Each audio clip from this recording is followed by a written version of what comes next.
আপনাদের শেষে এমন একজন ব্যক্তিত্ব সম্পূর্ণ মহামানবের আগমন ঘটবে, যিনি আপনাদের দেয়া নবুয়ত, রিসালাত, শরীয়ত সমস্ত গ্রন্থগুলির সত্যায়ন করে নেবেন।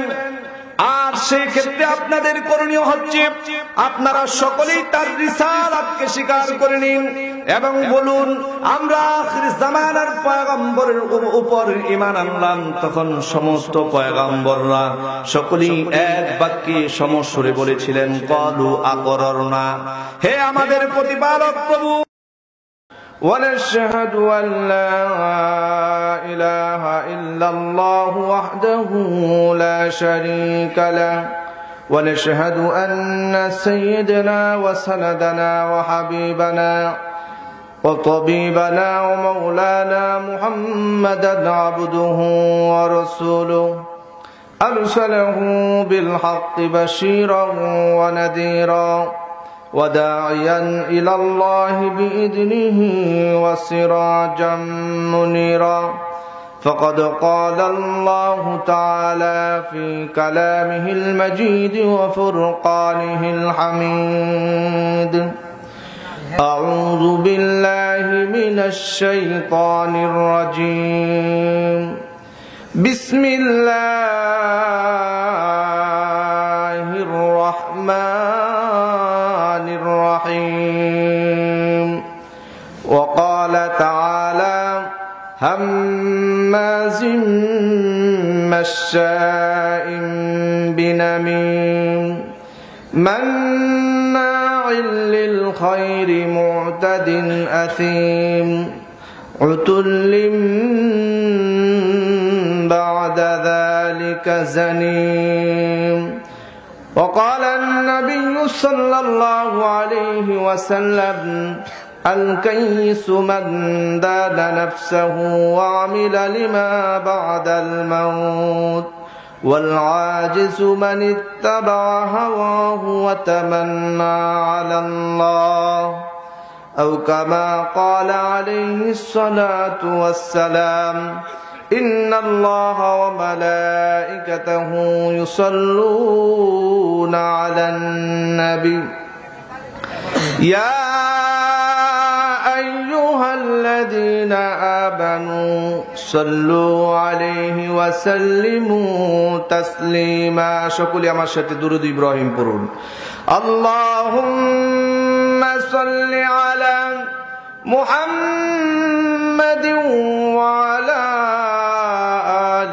محمد كما صليت على إبراهيم وعلى آل إبراهيم إنك حميد مجيد اللهم بارك على محمد وعلى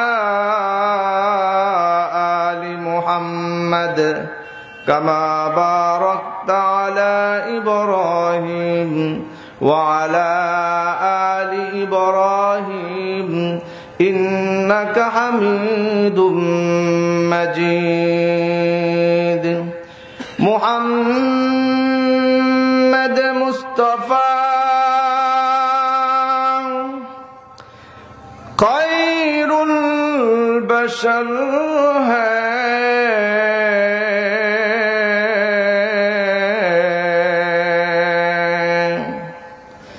نبیوں میں آپ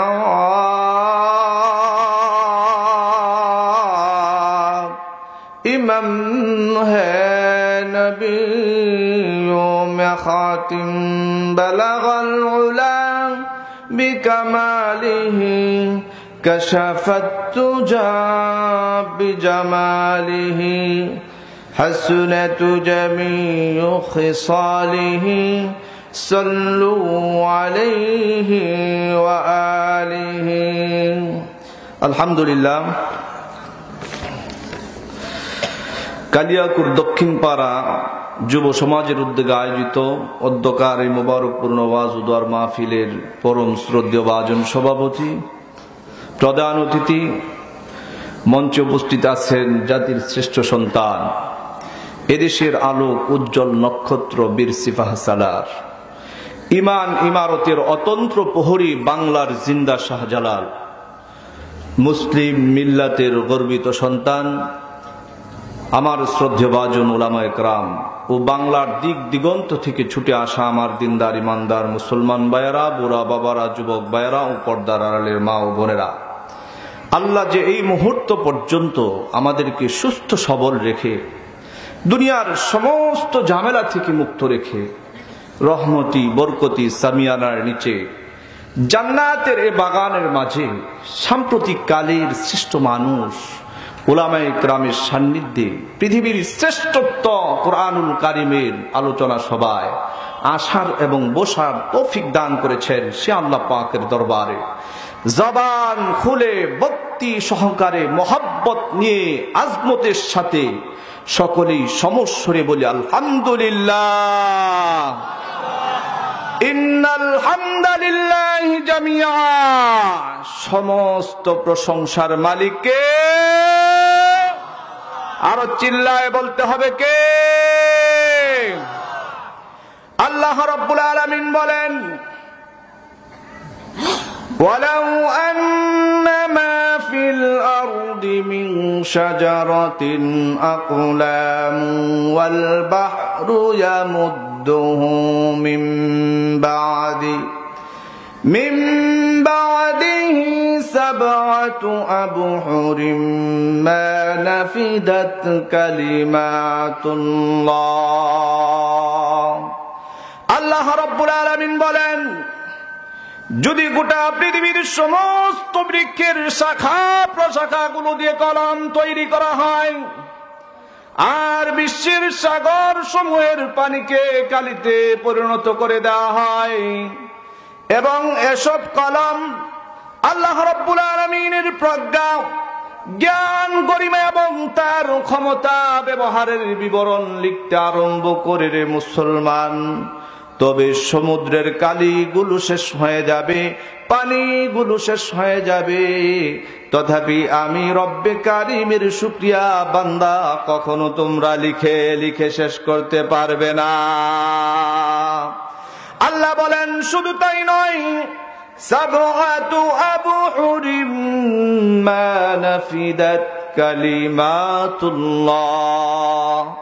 হে পৃথিবীর মানব মণ্ডলী, হে পৃথিবীর জিন জাতি, কেবল একটি মাত্র সমুদ্র কেন, যদি অনুরূপ আরো 7টি সমুদ্রকে একত্রিত করে দেওয়া হয় তবুও সমুদ্রের কালিগুলো শেষ হয়ে যাবে, পানিগুলো শেষ হয়ে যাবে, তথাপি আমি রব্বে কারিমের শুকরিয়া বান্দা কখনো তোমরা লিখে লিখে শেষ করতে পারবে না। আমার ভাইরা, এই মাহফিলে আসতে পেরে আপনারা খুশি না বেজার? আরো চিৎকার দিয়ে বলতে হবে খুশি না বেজার? আমার ভাইরা, আজকে আমরা এমনই এক যুগ সন্ধিক্ষণে একত্রিত হয়েছি যখন তাম পৃথিবীতে মুসলিম উম্মার উপর চলছে চরম জুলুম আর নির্যাতনের তাণ্ডব লীলা, ঠিক কিনা বলেন? কিছুদিন পূর্বে আপনারা ইতিহাস পড়েছেন, দেখেছেন স্বচক্ষে, ফেসবুক, টেলিভিশন, ইন্টারনেটের মাধ্যমে আপনারা দেখেছেন মিয়ানমারে মুসলমানদেরকে যেভাবে তৃণমূল থেকে জুলুম করে, জবাই করে হত্যা করা হয়েছে। যেখানেই মুসলমান সেখানেই হত্যা, সেখানেই বোমার আওয়াজ, সেখানেই গুলি করা হয়, যেখানেই মুসলমান সেখানেই জবাই করা হয়, ঠিক কিনা বলেন? আমার ভাইরা, আমার মনে হচ্ছে গোটা পৃথিবীটা এখন সংকীর্ণ হয়ে আসছে, গোটা পৃথিবীটা এখন মুসলমানদের জন্য একেবারে সংকীর্ণ হয়ে আসছে। ও মুসলমান, আমার মনে হচ্ছে প্রশস্ত এই পৃথিবী যেন আবার সংকীর্ণ হয়ে আসছে। ইসলামের আকাশে মুসলমানদের জন্য আবার কাল বৈশাখের ঝড় দেখা দিয়েছে। হযরত আদম আলাইহিস সালাম থেকে নিয়ে অদ্যাবধি সকল ঝড় তুফান সিডরকে উপেক্ষা করে ইসলাম আমাদের কাছে এসেছে। বাতিল যখনই আবু জাহেল, আবু লাহাব, উতবা, সাইবার রূপ নিয়ে এ ধরার বুকে গুমরাহি আর অন্ধকার ছড়াচ্ছিল, তখনই হকের আওয়াজ নিয়ে ময়দানে এসেছিলেন হযরতে খালিদ, হযরতে আলী, হযরতে আব্বাস আর অন্যান্য সাহাবায়ে কেরাম রাদিয়াল্লাহু তাআলা আনহুম আজমাইন। বাতিলের অস্তিত্বকে তারা দুনিয়া থেকে মুছে ফেলেছিলেন, ঠিক কিনা বলেন? সম্মানিত সুধীবৃন্দ, আজ আবার সেই আবু জাহেল, আবু লাহাব, উতবা, শাইবা এর প্রধান তারা জাগ্রত হয়েছে। হুঙ্কার ছাড়ছে অহংকারীর মতো। তারা ইসলাম, মুসলমান, দাড়ি, টুপি, মাদ্রাসা তথা ইসলামের নাম নিশানাকে পৃথিবীর মানচিত্র থেকে সন্ত্রাসী নামে আখ্যায়িত করে নির্মূল করতে চায়। ও মুসলমান, আল্লাহর কসম করে বলছি, এখন যদি সেই খালিদ, উমরের সৈনিকেরা সিংহের মতো গর্জন দিয়ে আল্লাহু আকবারের ধ্বনি দিয়ে তাদের প্রতি উত্তর দেয়, তাহলে এই শিয়ালের বাচ্চাগুলা পালাবার জন্য কোনো গর্ত খুঁজে পাবে না। আশ্চর্যের বিষয়, কালের স্রোতে আজ মুসলমানরাও ভেসে যাচ্ছে। দলের জন্য, ব্যক্তির জন্য, ক্ষণিকের কিছু বুক বিলাসিতা করার জন্য নিজেদের ইমানকে বিক্রি করে দিয়েও জোর গলায় বলছে আমি সাচ্চা ইমানদার, আমি কালের স্রোতে ভেসে যাইনি। আমি বলতে চাই, কালের স্রোতে ভেসে যাওয়া তোমার জন্য মুসলমান শোভা পায় না। ও মুসলমান, গর্তের শিয়াল গর্তেই ভালো, বাইরে আসলে কপাল কালো, ঠিক কিনা বলেন? আজ যারা দেশের শান্তির প্রতীক, যাদের শিক্ষায় রয়েছে সভ্যতা, তাদেরকেই কিছু কুখ্যাত সন্ত্রাসী নামে আখ্যায়িত করে এই বাংলার জমিন থেকে নিশ্চিহ্ন করতে চায়। জোরে বলেন ঠিক কিনা? সম্মানিত ভাইয়েরা আমার কথার মধ্যে কেউ রাজনীতির গন্ধ খোঁজার চেষ্টা করবেন না। আমি কোন দলেরও দালালি করি না, কোন পীরেরও দালালি করি না, ঠিক কিনা বলেন? I am not political person. It is not political meeting. It is not political lecture. This is the God lecture. Hada kalamullah. ঠিক কিনা বলেন? আমার ভাইরা, আজকে আমি কিছু কথা বলবো, সময় দিবেন আপনারা? সময় দিবেন? জোরে বলেন। দেখবেন কে কে জবাব দেয় না। যে লোকটা জবাব দিবে না, ওই লোকটা আলাদা দলের লোক, ঠিক কিনা বলেন? এ তসলিমা নাসরিনের পানি পড়া খাইছে, বন্ড দেওয়ানবাজির তাবিজ ব্যবহার করেছে, কবির চৌধুরীর প্রেমে তদবির আসক্ত হয়ে গেছে। সুতরাং আমি কি কথা বলবো নাকি বাদ দিব? আরো জোরে বলতে হবে, বলবো না বাদ দিব? আমার ভাইরা, আমি আপনাদের সামনে আজকে একটি তথ্য প্রকাশ করব। ইনশাআল্লাহ এই তথ্যটা শুনে আপনারা সকলেই খুশি হবেন। আমার ভাইরা, আমরা মুসলমান ধর্মে জন্মগ্রহণ করেছি, আমরা মুসলমান, আমাদের বাপ দাদা মুসলমান, আমাদের পূর্বপুরুষ মুসলমান। এই জন্য বলেন আলহামদুলিল্লাহ। আরো জোরে বলতে হবে আলহামদুলিল্লাহ। আমার ভাইরা, কিছুদিন আগে আমাদের সংবিধান কি? জোরে বলেন। আমাদের সংবিধান হলো কোরআন। আমাদের ধর্ম কি? আমাদের সংবিধান কি? কোরআন। কিছুদিন আগে এই নাসার বিজ্ঞানীরা এই কোরআন নিয়ে গবেষণা করতে গিয়ে একটি তথ্য প্রকাশ করলো। The NASA scientists have confirmed experiment with and there is any mistake in the Holy Quran. তারা কোরআনের একটি ভুল বের করার জন্য বিসমিল্লাহর বা থেকে নিয়ে সূরা নাসের সিন পর্যন্ত তন্ন তন্ন করে মিলালো, কিন্তু কম্পিউটারের মনিটরের পর্দায় রেজাল্ট বের হয়ে আসলো। Finally the computer choose the result, there is no mistake, no wrong, no doubt. আমার ভাইরা, বিজ্ঞান যখন প্রমাণ করেছে কোরআন নির্ভুল, তখন আমার দেশের এক শ্রেণীর কিছু বুদ্ধিজীবী যারা মাছ বিক্রি করে তাদেরকে মৎস্যজীবী বলে, যারা আইন বিক্রি করে তাদেরকে আইনজীবী বলে, আর যারা মাথার বুদ্ধি বিক্রি করে খায়, এক শ্রেণীর কিছু টাক পড়া মাথা পটা কিছু বুদ্ধিজীবী তারা বলছে এই কোরআন অচল, এই কোরআন দিয়ে দেশ চালানো যাবে না। জোরে বলতে হবে নাউজুবিল্লাহ। আরো চিৎকার দিয়ে বলতে হবে নাউজুবিল্লাহ। আমি আজকের এই জনসমুদ্র থেকে ওই সমস্ত নাস্তিক মুরতাদদেরকে স্মরণ করিয়ে দিতে চাই। ও নাস্তিক মুরতাদেরা, শুনে রাখো, এদেশ ইসলামের দেশ, ঠিক কিনা বলেন? এদেশ ইমানের দেশ, এদেশ ওলিয়া উলিয়াদের দেশ। এদেশের মাটির মধ্যে নাক লাগাইলে আল্লাহর জিকিরের গান পাওয়া যায়, ঠিক কিনা বলেন? এদেশে যতগুলো মসজিদ আছে পৃথিবীর কোথাও নাই। এদেশের যতগুলো মাদ্রাসা আছে পৃথিবীর কোথাও নাই। এদেশের যতগুলো মসজিদের মিনার থেকে আজানের ধ্বনি বেশি আসে পৃথিবীর কোথাও নাই।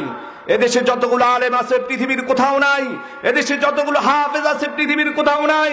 এদেশে যতগুলো মসজিদের মিনার থেকে আজানের ধ্বনি বেশি আসে পৃথিবীর কোথাও নাই। এদেশের রাজধানীর বুক চিরে বয়ে যাওয়া তুরাগ নদীর তীরে পবিত্র হজের পরে বিশ্ব মুসলিম উম্মার দ্বিতীয় বৃহত্তম মুসলিম জমায়েত তবলিগের বিশ্ব ইজতেমা অনুষ্ঠিত হয়, ঠিক কিনা বলেন? এদেশে গ্রীষ্ম, বর্ষা, শরৎ, হেমন্ত, শীতের কন করে বলে শিশু, কিশোর, আবাল, বৃদ্ধা, বনিতা ঠান্ডা পানি দিয়ে অজু করে, নামাজ পড়ে, তসবিহ পড়ে, তাহলিল পড়ে, কোরআন পড়ে, রুকু করে, সিজদা করে, ঠিক কিনা বলেন? আমি ওই সমস্ত নাস্তিক মুরতাদদেরকে স্মরণ করিয়ে দিতে চাই।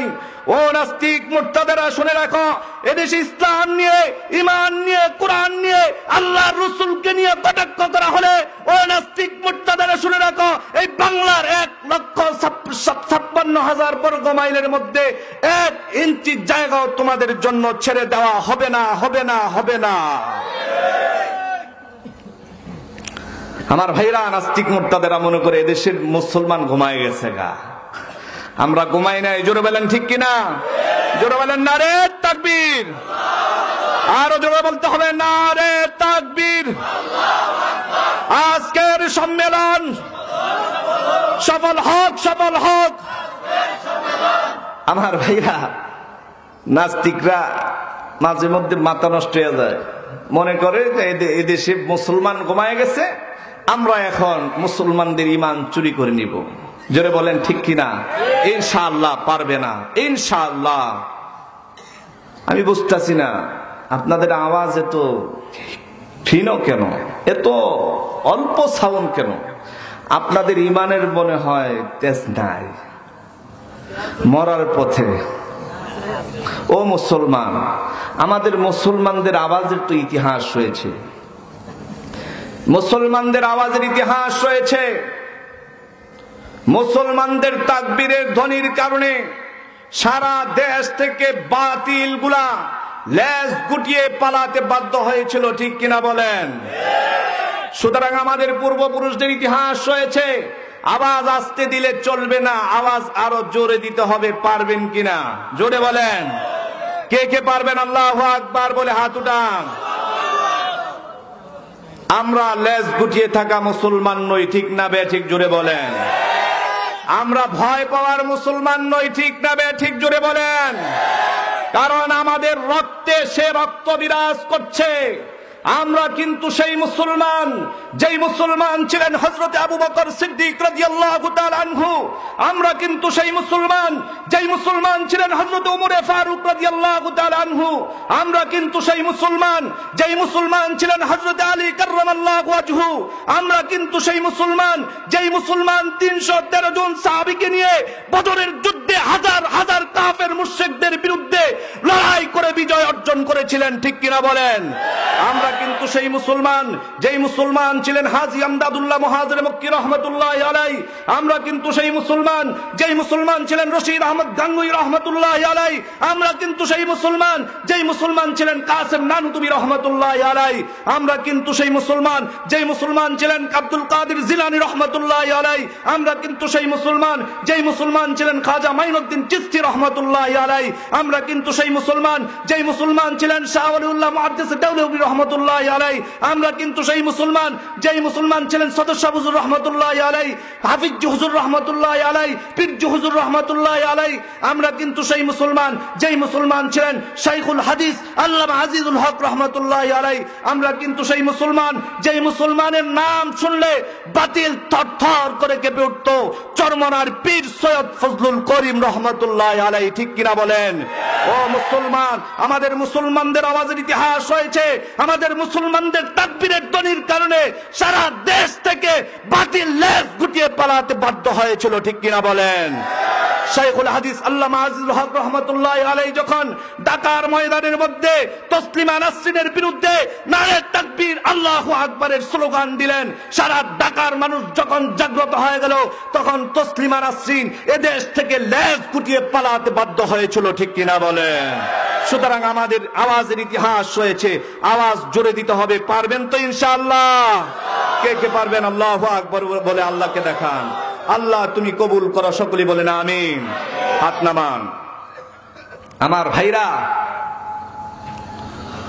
আমরা এমন একজন পয়গম্বরের উম্মত হতে পেরেছি যে পয়গম্বরের উম্মত হওয়ার জন্য সমস্ত পয়গম্বররা পর্যন্ত আল্লাহর কাছে দরখাস্ত করেছিল। আল্লাহু আকবার। এই পৃথিবীতে আল্লাহ পাক রব্বুল আলামিন যত পয়গম্বর প্রেরণ করেছেন, সকলেই চেয়েছিলেন আমি আখিরে জামানার পয়গম্বরের উম্মত হতে পারি কিনা। আল্লাহর কাছে আবেদন করেছিলেন, আপনার আমার পয়গম্বরের দাম আছে। আজ থেকে ১৫০০ বছর পূর্বে সূরা আলে ইমরানের ৮১ নম্বর আয়াতের মধ্যে আল্লাহর পয়গম্বরের শান আর মর্যাদার কথা আল্লাহ পাক রব্বুল আলামিন কোরআনে হাকিমের মধ্যে বলেছেন।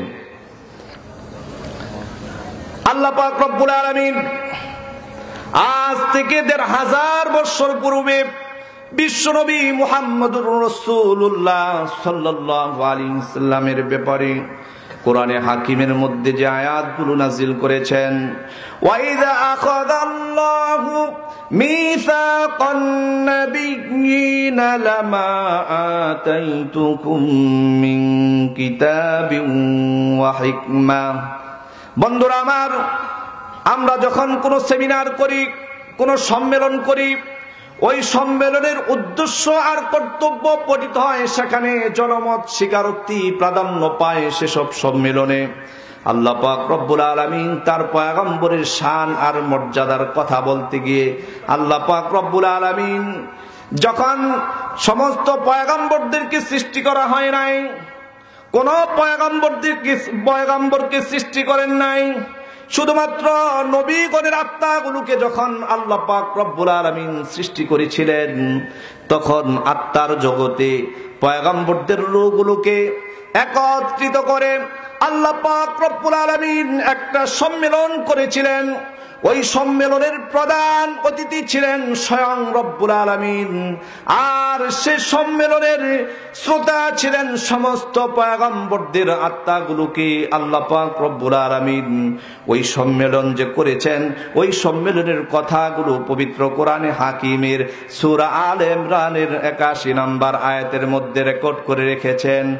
আখির জামানার পয়গম্বরের শান কেমন হবে, তার মর্যাদা কেমন হবে, তার সম্মান কেমন হবে, এই বিষয় নিয়ে আল্লাহ পাক রব্বুল আলামিন আরশে আজিমের মধ্যে সমস্ত পয়গম্বরদের রূহগুলোকে একত্রিত করে সম্মেলন করেছিলেন। আমি যে আয়াতখানা আপনাদের সামনে তেলাওয়াত করেছি, আল্লাহ রব্বুল আলামিন বলেন, وَإِذْ أَخَذَ اللَّهُ مِيثَاقَ النَّبِيِّينَ لَمَا آتَيْتُكُم مِّن كِتَابٍ وَحِكْمَةٍ। হে নবীগণের জামাত, আমি আপনাদেরকে নবুয়ত দিব, রিসালাত দিব, আসমানি কিতাব দিব, তবে একটি শর্তে, সুম্মা জাআকুম রাসূলুম মুসাদ্দিকুল লিমা মাআকুম। আপনাদের শেষে এমন একজন ব্যক্তিত্ব সম্পূর্ণ মহামানবের আগমন ঘটবে, যিনি আপনাদের দেয়া নবুয়ত, রিসালাত, শরীয়ত সমস্ত গ্রন্থবলির সত্যায়ন করে নেবেন। আর সেই ক্ষেত্রে আপনাদের করণীয় হচ্ছে, আপনারা সকলেই তার রিসালাতকে স্বীকার করে নিন এবং বলুন, আমরা আখির জামানার পয়গম্বরের উপর ঈমান আনলাম। তখন সমস্ত পয়গম্বররা সকলেই এক বাক্যে সমস্বরে বলেছিলেন, ক্বালু আকরারনা, হে আমাদের প্রতিপালক প্রভু, আমরা আখির জামানার পয়গম্বর বিশ্বনবী মুহাম্মদুর রাসূলুল্লাহ সাল্লাল্লাহু আলাইহি সাল্লামের উপর ঈমান আনলাম। জোরে বলেন আলহামদুলিল্লাহ। আরো চিৎকার দিয়ে বলতে হবে আলহামদুলিল্লাহ। আমার ভাইয়েরা, আল্লাহ পাক রব্বুল আলামিন তখন পয়গম্বরদেরকে লক্ষ্য করে বলেছিলেন, ও পয়গম্বররা, আপনারা আপনাদের স্বীকারোক্তি বিষয়ের উপর সাক্ষ্য থাকুন। ক্বালা ফাশহাদু, হে পয়গম্বররা, আপনারা আপনাদের স্বীকারোক্তি বিষয়ের উপর সাক্ষ্য থাকুন, আর আমি স্বয়ং আল্লাহ পাক রব্বুল আলামিন সাক্ষ্য দিলাম। ওয়া আনা মাআকুম মিনাশ শাহিদিন। আখির জামানার পয়গম্বর বিশ্বনবী মুহাম্মদুর রাসূলুল্লাহ সাল্লাল্লাহু আলাইহি সাল্লাম সমস্ত নবীগণের নবী এবং কিয়ামত পর্যন্ত আগত সমস্ত মানুষের নবী। আমার ভাইরা, এমন একজন পয়গম্বরের উম্মত হিসাবে আমাদেরকে কবুল করেছেন, এজন্য আপনারা খুশি না বেজার? আরো জোরে বলতে হবে, খুশি না বেজার? আমার ভাইরা, হযরতে আদম আলাইহিস সালামকে যখন আল্লাহ পাক রব্বুল আলামিন সৃষ্টি করেছেন, সৃষ্টি করার পরে উনি আরশে আজিমের মধ্যে লেখা দেখতে পেলেন, লা ইলাহা ইল্লাল্লাহু মুহাম্মাদুর রাসূলুল্লাহ। পড়ুন সাল্লাল্লাহু আলাইহি ওয়াসাল্লাম। এরপরে আদম আলাইহিস সালামকে যখন আল্লাহ পাক রব্বুল আলামিন জান্নাতে পাঠাই দিলেন, জান্নাতের গেটের মধ্যে লেখা দেখতে পেলেন, লা ইলাহা ইল্লাল্লাহু মুহাম্মাদুর রাসূলুল্লাহ সাল্লাল্লাহু আলাইহি ওয়াসাল্লাম। হযরতে আদম আলাইহিস সালাম হযরত জিবরাইলকে ডাক দিয়ে বলে, ভাই জিবরাইল, তোমার কাছে একটি প্রশ্ন জিজ্ঞাসা করতে চাই। জিবরাইল, আমি আরশে আজিমের মধ্যে লেখা দেখতে পেয়েছিলাম, লা ইলাহা ইল্লাল্লাহু মুহাম্মাদুর রাসূলুল্লাহ। আমি তোমাকে প্রশ্নটা করি নাই, আমার ভিতরে একটা তোমাকে প্রশ্ন করব মনের মধ্যে একটা খুঁতখুঁতি ছিল, কিন্তু তোমাকে প্রশ্ন করি নাই। আমাকে যখন আল্লাহ পাক রব্বুল আলামিন জান্নাতে প্রেরণ করলেন, জান্নাতের ভিতরে এসেও যখন আমি জান্নাতের গেটের মধ্যে দরজার সামনে লা ইলাহা ইল্লাল্লাহু মুহাম্মাদুর রাসূলুল্লাহ নামকে সংযুক্ত করা হয়েছে দেখতে পেলাম। এখন আর আমি প্রশ্ন না করে পারছি না। ও জিবরাইল, আমি তোমার কাছে জানতে চাই, কে সেই ব্যক্তি যার নামের সাথে আমার মহান সৃষ্টি করা কর্তার নামকে সংযুক্ত করা হয়েছে? আমার ভাইরা, দুনিয়ার সাধারণ দৃষ্টান্ত হলো, কেউ যদি কাকে মহাব্বত করে ভালোবাসে, তার নামটা লিখে প্লাস দিয়ে সংযুক্ত করে আরেক তার নামকে লেখা হয় যাকে ভালোবাসে। জোরে বলেন ঠিক কিনা? আমার ভাইরা, আল্লাহ তো তার পয়গম্বরকে মহব্বত করেছেন, ভালোবেসেছেন, এজন্য আরশের মধ্যে, আরশে আজিমের মধ্যে নবী মুহাম্মদুর রাসূলুল্লাহর নামকে তার সৃষ্টিকর্তার নামের সাথে সংযুক্ত করে দিয়েছেন। জান্নাতের গেটের সামনেও তার নামটাকে সংযুক্ত করে দিয়েছেন। হযরত জিবরাইল বলতে লাগলেন, ও আবুল বাশার, আপনি এমন একটা প্রশ্ন আমাকে করেছেন যেই প্রশ্নের উত্তর আমি আর না দিয়ে আপনাকে পারছি না। ও পয়গম্বর আবুল বাশার, শুনে রাখেন, ইনি হলেন আল্লাহ পাকের প্রিয় হাবিব, আল্লাহ পাকের বন্ধু জনাবে মুহাম্মদুর রাসূলুল্লাহ সাল্লাল্লাহু আলাইহি ওয়াসাল্লাম, যাকে সৃষ্টি না করলে আপনাকেও সৃষ্টি করা হতো না। আল্লাহ পাকের প্রিয় হাবিব মুহাম্মদুর রাসূলুল্লাহ সাল্লাল্লাহু আলাইহি ওয়াসাল্লাম।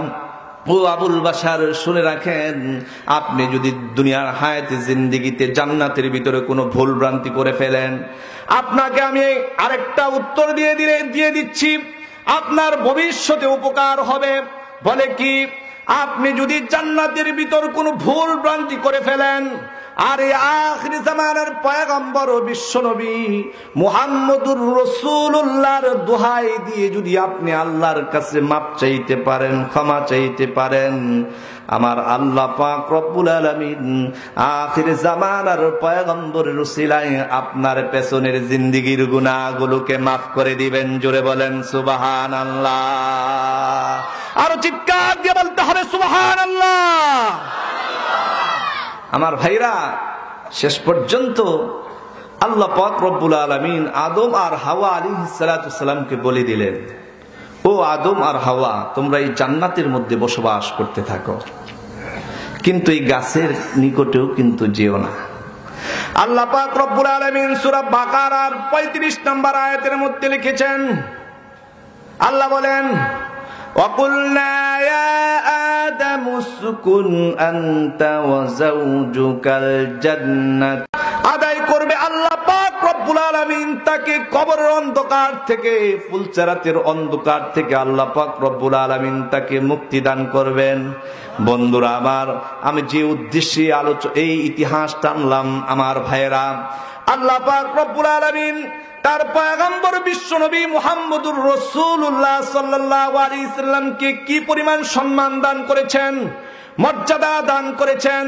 আদম আর হাওয়া আলাইহিস সালাতু ওয়াস সালাম দুইজন দুই দেশে, বন্ধুরা আমার তাফসীরের কিতাব প্রমাণ করে দুইজন দুই দেশের মধ্যে, একজন সৌদি আরবের জেদ্দায় নিক্ষেপ করেছেন, আরেকজন আদম আলাইহিস সালামকে বর্তমান শ্রীলঙ্কার শরণদ্বীপে নিক্ষেপ করেছেন। বন্ধুরা আমার, আদম আলাইহিস সালাতু ওয়াস সালাম দীর্ঘ 350 বছর হয়ে গেল হাওয়া আলাইহিস সালাতু ওয়াস সালামের সাক্ষাৎ পায় না, আর হাওয়া আলাইহিস সালাতু ওয়াস সালাম তার স্বামী আদম আলাইহিস সালাতু ওয়াস সালামের সাক্ষাৎ পায় না। বন্ধুরা আমার, দীর্ঘ 350 বছর এক পর্যায়ে যখন হয়ে গেল, তাফসীরের কিতাব প্রমাণ করে পয়গম্বর আদম আলাইহিস সালাতু ওয়াস সালাম আসমানের দিকে তাকান না, চোখ তুলে। আল্লাহর কাছে লজ্জা লাগে, সুতরাং আসমানের দিকে আমি কিভাবে চোখ তুলে তাকাই, আল্লাহর হুকুমকে অমান্য করে ফেলেছি। এদিকে হাওয়া আলাইহিস সালাতু ওয়াস সালাম আসমানের দিকে চোখ তুলে তাকান না। বন্ধুরা আমার, ইতিহাস প্রমাণ করে দীর্ঘ 350 বছর পর্যন্ত কাঁদতে কাঁদতে কাঁদতে কাঁদতে পাগলের মতো এই জায়গা থেকে ওই জায়গা, ওই জায়গা থেকে ওই জায়গায় দৌড়াদৌড়ি ছুটাছুটি করতে থাকে। বন্ধুরা আমার, বর্তমান 9 জিলহজ হাজী সাহেবরা আরাফার ময়দানে যে হজ করতে যায়, বন্ধুরা আমার তাফসীরের কিতাব প্রমাণ করে 9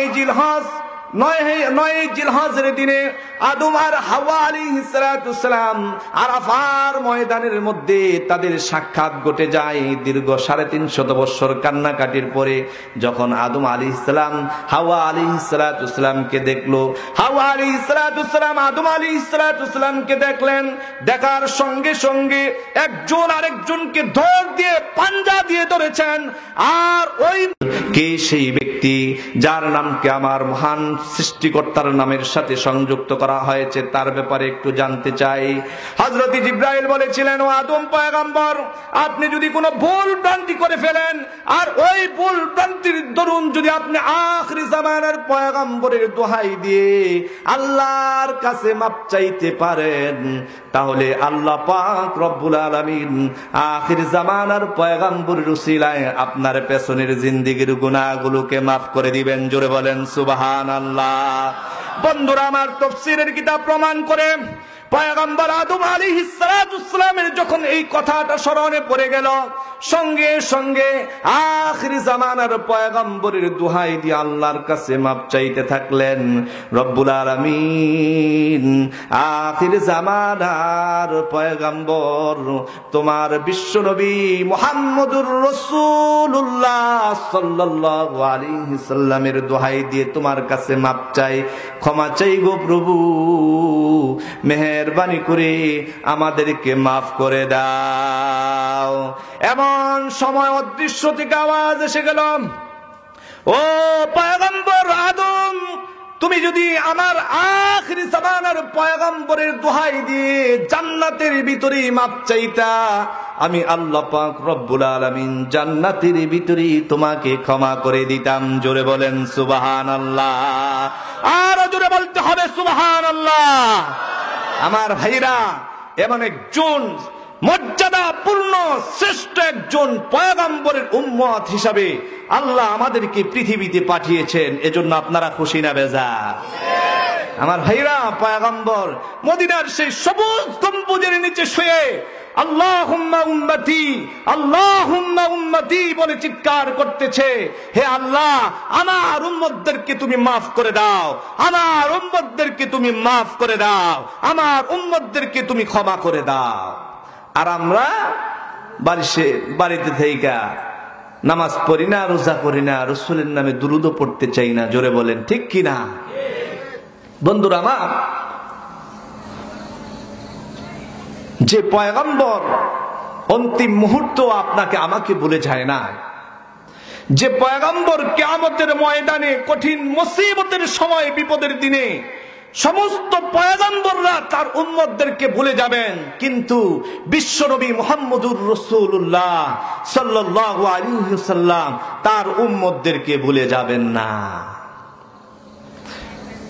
বুখারীতে আসছে বিশ্বনবী মুহাম্মদুর রাসূলুল্লাহ সাল্লাল্লাহু আলাইহি ওয়াসাল্লামের ব্যাপারে যেদিন আল্লাহ পাক রব্বুল আলামিন বিচার কায়েম করবেন, হাসরের ময়দানে যখন আল্লাহ পাক রব্বুল আলামিন প্রত্যেকটা মানুষের আমলগুলোকে মিজানের পাল্লার মধ্যে দিবেন, তখন সমস্ত পয়গম্বররা ইয়া নাফসি বলে চিৎকার করতে থাকবে, হায় রে হায়, আজকে আমার কি জানি অবস্থা হয়, আজকে আমি আল্লাহর কাছে মুক্তি পেতে পারি নাকি না মুক্তি পাওয়া সম্ভব হয়ে দাঁড়ায়, দুষ্কর হয়ে দাঁড়ায়। পয়গম্বর আদম আলাইহিস সালাতুস সালাম তার উম্মতদেরকে বলে যাবেন। পয়গম্বর আদম মনে মনে বলতে থাকবেন, এই কেউ উঠবেন না, বসেন, কেউ আখিরি মোনাজাত করে যাবেন না, সকলেই পিতামাতার জন্য আখিরি মোনাজাত করে যাবেন। বন্ধুরা আমার, আমি আধা ঘন্টার মধ্যে শেষ করে দিব। বন্ধুরা আমার, তাফসীরের মধ্যে আসছে তখন পয়গম্বর আদম আলাইহিস সালাতুস সালাম মনে মনে ভাবতে থাকবেন, না রে, আমার উম্মতদের ফিকির করা আমার সম্ভব নয়, জানি না আজ কিয়ামতের ময়দানে কঠিন মুসিবতের সময়ে বিপদের দিনে আল্লাহ আমার সাথে কিরূপ আচরণ করেন। আমি চলে যাই আল্লাহর জান্নাতে, আমার উম্মতের ফিকির করার টাইম আমার নাই। বন্ধুরা আমার, যখন জান্নাতের গেটের সামনে চলে যাবে, গিয়ে দেখবে জান্নাতের গেটে বিশাল বড় একটা তালা, বাইরে থেকে আওয়াজ দিবে, হে জান্নাতের প্রহরীরা, জান্নাতের গেটটা খুলে দাও। ভিতর থেকে আওয়াজ দিবে, কে তুমি? বলবে, আমি আদম আসছি জান্নাতের গেটটা খুলে দেওয়ার জন্য। ফেরেশতা বলবে, না, জান্নাতের গেট খোলা হবে না। এমত অবস্থায় চলে যাবে পয়গম্বর নূহ আলাইহিস সালাতুস সালাম, বলবে, হে জান্নাতের প্রহরীরা, জান্নাতের গেটটা খুলে দেওয়া হোক। বলবে, কে তুমি? আমি নূহ আসছি জান্নাতে প্রবেশ করার জন্য, না, জান্নাতের গেট খোলা হবে না। এমত অবস্থায় পয়গম্বর মূসা আলাইহিস সালাম চলে যাবে, কে তুমি? হে জান্নাতের প্রহরীরা, জান্নাতের গেটটা খুলে দেওয়া হোক। জান্নাতের প্রহরীরা বলবে, না, জান্নাতের গেট খোলা হবে না। এমনি ভাবে চলে যাবে হযরত ঈসা পয়গম্বর, বলবেন, হে জান্নাতের প্রহরীরা, জান্নাতের গেটটা খুলে দেওয়া হোক। ভিতর থেকে আওয়াজ দিবে, কে তুমি? বলবে, আমি ঈসা আসছি জান্নাতে প্রবেশ করার জন্য। ভিতর থেকে আওয়াজ দিবে, না, জান্নাতের গেট খোলা হবে না। বন্ধুরা আমার, বুখারীতে আসছে শেষ পর্যন্ত আদম আলাইহিস সালাতুস সালাম বলবেন, হে জান্নাতের প্রহরীরা, আমি আদম সফিউল্লাহ থেকে নিয়ে পয়গম্বর ঈসা আলাইহিস সালাতুস সালাম আসলাম, সকলেই তোমাদের কাছে আরজু পেশ করলাম জান্নাতের গেটটা খুলে দেওয়ার জন্য। জান্নাতের গেট কেন খুলে দেওয়া হচ্ছে না, তার কারণ জানতে চাই। তখন জান্নাতের প্রহরীরা আওয়াজ দিয়ে বলতে থাকবে, হে পয়গম্বরগণ, শুনে রাখেন, যতক্ষণ পর্যন্ত আখির জামানার পয়গম্বর বিশ্বনবী মুহাম্মদুর রাসূলুল্লাহ সাল্লাল্লাহু আলাইহি সাল্লাম জান্নাতে প্রবেশ না করবে, ততক্ষণ পর্যন্ত জান্নাতের গেট খুলে দেওয়া হবে না। এমত অবস্থায় সমস্ত পয়গম্বররা বলতে থাকবে, হায় হায় হায় হায় হায় হায়, পয়গম্বর মুহাম্মদুর রাসূলুল্লাহ সাল্লাল্লাহু আলাইহি ওয়াসাল্লাম কোথায়? একজন বলবে, আমি দেখে আসছি আল্লাহ পাকের কুদরতি সিংহাসনের নিচে তার কুদরতি কদমের সিজদায় পড়ে আল্লাহুম্মা উম্মতি আল্লাহুম্মা উম্মতি আল্লাহুম্মা উম্মতি বলে চিৎকার করতেছে। তখন সমস্ত পয়গম্বররা সকলেই বলবে, চলো আখিরি জামানার পয়গম্বর বিশ্বনবী মুহাম্মদুর রাসূলুল্লাহ সাল্লাল্লাহু আলাইহি সাল্লামের কাছে। যতক্ষণ পর্যন্ত আখিরি জামানার পয়গম্বর জান্নাতে প্রবেশ না করবে ততক্ষণ পর্যন্ত তো আমাদের ফয়সালা হবে না। বন্ধুরা আমার, চলে যাবে পয়গম্বরগণ, আখিরি জামানার পয়গম্বর নবীজি মুহাম্মদুর রাসূলুল্লাহর কাছে। সাথে সাথে আমরাও পয়গম্বরদের সাথে সংযুক্ত হয়ে যাব। যখন আল্লাহর দরবারে গিয়ে উপস্থিত হব তখন আমরা সকলে গিয়ে দেখব আখিরি জামানার পয়গম্বর বিশ্বনবী মুহাম্মদুর রাসূলুল্লাহ সাল্লাল্লাহু আলাইহি সাল্লাম আল্লাহুম্মা উম্মতি আল্লাহুম্মা উম্মতি আল্লাহুম্মা উম্মতি বলে আল্লাহর কুদরতি কদমে সিজদায় লুটে চিৎকার করতেছে হাউমাউ করে। আল্লাহ পাক রব্বুল আলামিন তখন বলবেন, ইরফা রাসাকা ইয়া মুহাম্মদ, হে মুহাম্মদ, হে মুহাম্মদ, আপনার মাথা উঠান, আপনার মাথা উঠান। আপনাকে আমি দুনিয়ার হায়াতে জিন্দেগিতে বহু কান দিয়েছি। উহুদের ময়দানে আপনি দান মুবারক আমার কালেমার প্রচারের জন্য, দ্বীনের প্রচারের জন্য শাহাদাত বরণ করে দিয়েছিলেন। তায়েফের জমিনে কাফের মুশরিকেরা আপনার শরীর থেকে রক্ত প্রবাহিত করেছে। আর খন্দকে আপনি একদিন, 2 দিন, 3 দিন পর্যন্ত পেটের ক্ষুধার যন্ত্রণায় পাথর বেঁধেছিলেন। ও পয়গম্বর গো, দুনিয়াতে আপনি কালেমার জন্য, ইসলামের জন্য, দ্বীনের জন্য বহু কষ্ট করেছেন। আপনার চোখের পানি আমি আর দেখতে চাই না গো পয়গম্বর। ও পয়গম্বর, আপনি মাথা উঠান। সুতরাং আপনি আমার কাছে কি চান? আপনি যা চাইবেন আপনাকে তাই দিয়ে দেওয়া হবে। বন্ধুরা আমার, এমত অবস্থায় আল্লাহ পাক রব্বুল আলামিন বলে দিবেন, ও পয়গম্বর, আপনার যাকে খুশি তাকে নিয়ে আমার জান্নাতে প্রবেশ করুন। আল্লাহু আকবার বলেন। বন্ধুরা আমার, বুখারীতে আসছে হযরত আয়েশা সিদ্দিকা রাদিয়াল্লাহু তাআলা আনহা নবীজিকে প্রশ্ন করেছেন, ইয়া রাসূলুল্লাহ, ইয়া হাবিবাল্লাহ, কিয়ামতের ময়দানে কঠিন মুসিবতের সময়, বিপদের দিনে আল্লাহ পাক রব্বুল আলামিন যখন আপনাকে অর্ডার, এই ফয়সালা দিয়ে দিবেন, আপনার লক্ষ লক্ষ কোটি কোটি উম্মত আদম সফিউল্লাহ থেকে নিয়ে কিয়ামত পর্যন্ত এই সমস্ত উম্মতদেরকে কিভাবে সুপারিশ করে করে আপনি জান্নাতে পৌঁছায় দিবেন, তখন আপনার আমার পয়গম্বর যে সুন্দর জবাব দিয়েছিলেন বুখারীতে আসছে। পয়গম্বর সাল্লাল্লাহু আলাইহি সাল্লাম হযরত আয়েশা সিদ্দিকাকে বলেছেন, আরে আয়েশা শোনো, একটা মাঠের মধ্যে যদি লক্ষ লক্ষ কোটি কোটি ঘোড়া থাকে আয়েশা, লক্ষ কোটি ঘোড়ার মধ্যে যদি সবগুলো ঘোড়ার কপাল সাদা থাকে, আর একটা ঘোড়ার কপাল যদি সাদা চান কপালওয়ালা থাকে, লক্ষ কোটি ঘোড়ার মধ্যে সাদা কপালওয়ালা ঘোড়াটা বিশ্রিয়ে তালাশ করে পাওয়া যাবে কিনা?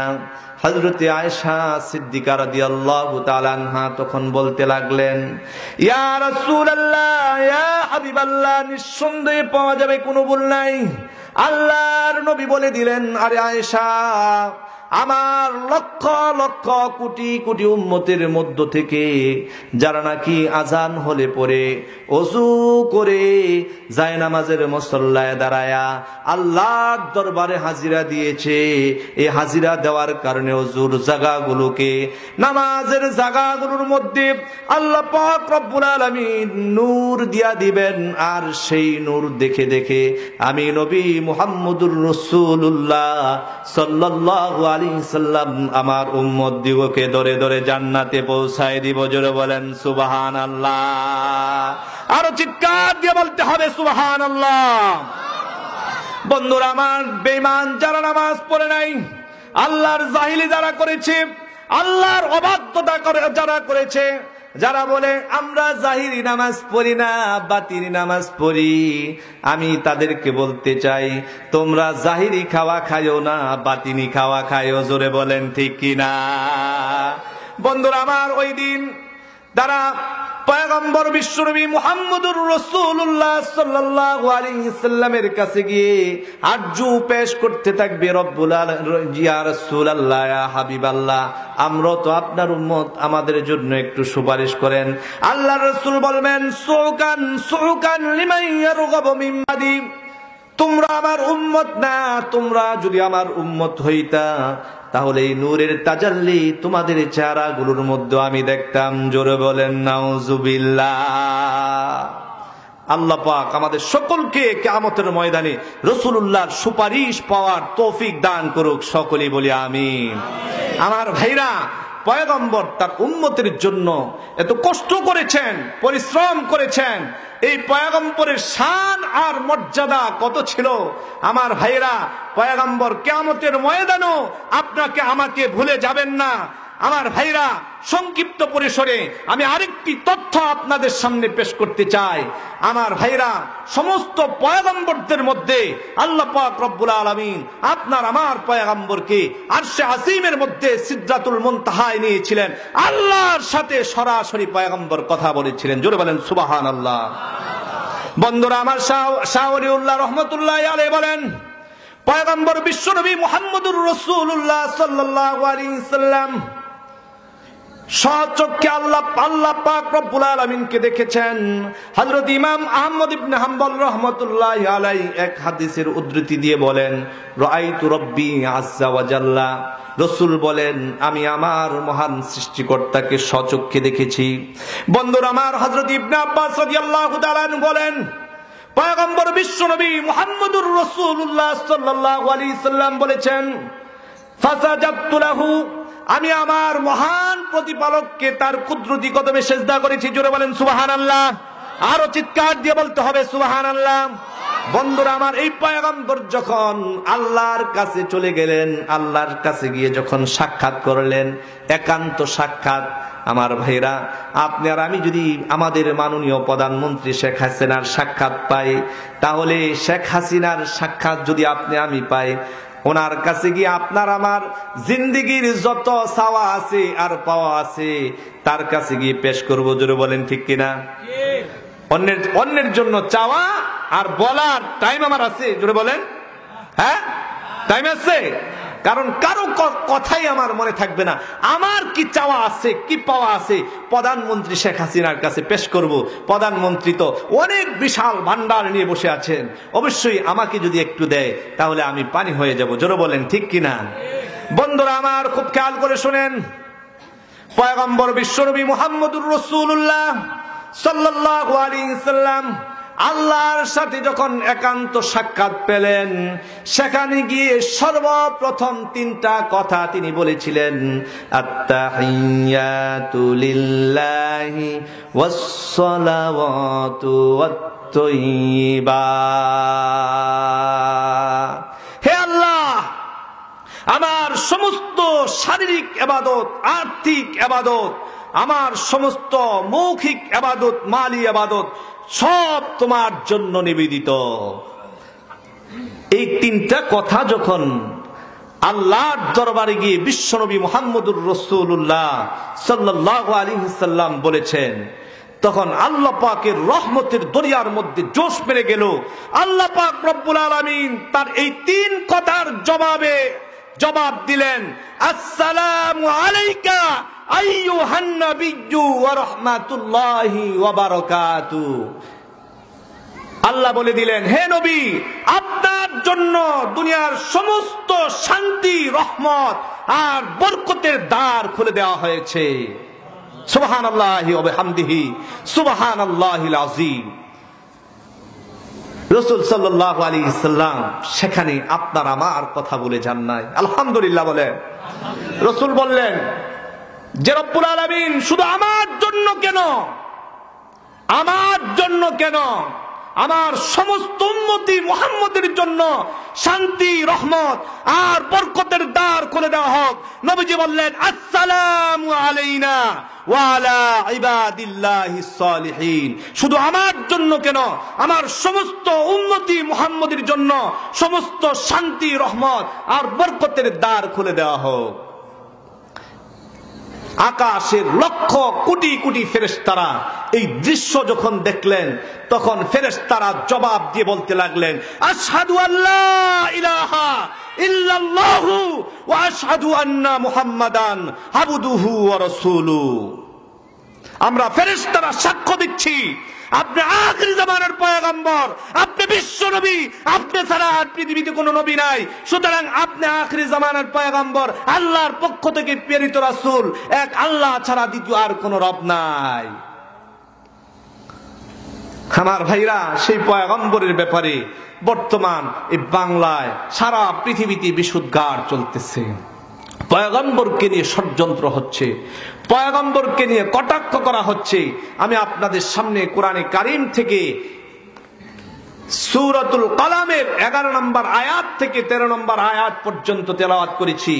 এই 11 নম্বর আয়াত থেকে 13 নম্বর আয়াতের সংক্ষিপ্ত শান নুজুল আর তরজমা বলেই আমি আমার আলোচনা সমাপ্ত করে দিব। বন্ধুরা আমার, এই পয়গম্বর সাল্লাল্লাহু আলাইহি সাল্লাম সেই আজ থেকে 1000 বছর পূর্বে আবু জাহেল, আবু লাহাব, উতবা, সাইবা তাদের ষড়যন্ত্রের শিকার হয়েছিলেন। তারা রাসূলের সাথে দুশমনি করেছিলেন, রাসূলকে নিয়ে তারা কটাক্ষ করেছিল, রাসূলকে কিভাবে বিপদে ফেলানো যায়, কিভাবে পৃথিবীর মানচিত্র থেকে নির্মূল করে দেওয়া যায়, এই ষড়যন্ত্রে তারা 1500 বছর পূর্বে লিপ্ত ছিল। আমার ভাইরা, এমনই তো তারা সিদ্ধান্ত নিয়েছিল।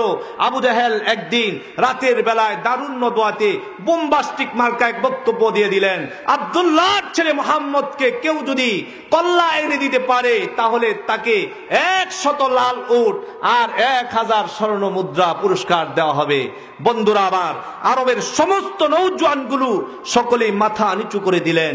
এমন মুহূর্তে হযরতে ওমর মাথার বাবরিগুলো লাড়া দিয়ে দাঁড়িয়ে গেলেন লাফ দিয়ে, আমি মুহাম্মদের কল্লা এনে দিতে পারবো। এই ষড়যন্ত্র তারা করেছিলেন কিনা জোরে বলেন? ইতিহাস আপনাদের জানা আছে না? বন্ধুরা আমার, এই ইতিহাস আমি বলবো না। আমি যে উদ্দেশ্যে এই সূরাতুল কলামের 11 নম্বর আয়াত থেকে 13 নম্বর আয়াত পর্যন্ত তেলাওয়াত করেছি, বন্ধুরা আমার, তারা পয়গম্বরকে নিয়ে 1500 বছর পূর্বে থেকে ষড়যন্ত্র করেছে। সেই আবু জাহেল, আবু লাহাব, উতবা, সাইবার প্রেতান তারা আজও পর্যন্ত রাসূলের ব্যাপারে ষড়যন্ত্র থেকে তারা বিরত হয় নাই। এখন রাসূলকে নিয়ে ষড়যন্ত্র করা হচ্ছে। সেই সময় তারা কি ষড়যন্ত্র করেছিলেন? আমার ভাইরা, কোরআনে কারীম তার প্রমাণ। আল্লাহ পাক রব্বুল আলামিন ঘোষণা করেছেন, হাম্মাজিম মাশশাইম বিনামিম মান্নাইল লিল খায়রি মুতাদিন আতিম উতুল্লিম বাদা যালিকা জানিম। এই আয়াতের তরজমা হলো ওয়ালিদ ইবনে মুগীরা আর আবু জাহেল। শানে নজুল না বললে তরজমা বুঝবেন না। ওয়ালিদ ইবনে মুগীরা আর আবু জাহেল একদিন পাহাড়ের পাদদেশে নির্জন জায়গা, জনমানবহীন শূন্য এলাকা, কেউ নাই। আবু জাহেল ওয়ালিদ ইবনে মুগীরার হাতে ধরে বলতেছে, ও দোস্ত, আব্দুল্লাহর ছেলে মুহাম্মদের ব্যাপারে তোমার কি ধারণা? বলে, আব্দুল্লাহর ছেলে মুহাম্মদ সে যে আল্লাহর পক্ষ থেকে প্রেরিত রাসূল, এতে আমার কোনো সন্দেহ নাই। সুবহানাল্লাহ বলেন।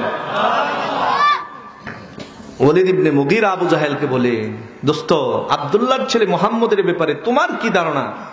তখন সেও বলতে লাগলো, লাত মানাত উজ্জার কসম করে বলছি রে ওয়ালিদ ইবনে মুগীরা, আব্দুল্লাহর ছেলে মুহাম্মদ সে যে আল্লাহর পক্ষ থেকে প্রেরিত রাসূল, এতে আমারও কোনো সন্দেহ নাই। জোরে বলেন সুবহানাল্লাহ।